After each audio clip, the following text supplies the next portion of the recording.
বাংলা সিনেমার সুপারহিট জুটি জিৎ ও রবি কিনাগিকে ১২ বছর পর আবারও দেখা যাবে একসাথে। শেষ তাদের একসাথে দেখা গিয়েছিল ২০১৩ সালে।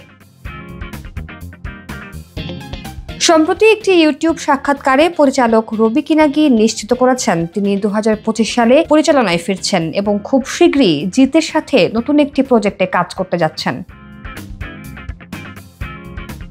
এই অভিনেতা পরিচালক অতীতে আমাদের 100% লাভ, আওয়ারা, দিওয়ানার মতো সুপারহিট সিনেমা উপহার দিয়েছেন। শেষবার তারা একসঙ্গে কাজ করেছিলেন ২০১৩ সালের দিওয়ানাতে, যা ছিল সেই বছরের অন্যতম ব্লকবাস্টার। তাদের একসাথে আসার ঘোষণা ভক্ত অনুরাগীদের মধ্যে সাড়া ফেলে দিয়েছে। সবাই আবারও দ্রুত একসাথে দেখতে চায় জিৎ ও রবি কিনাগিকে।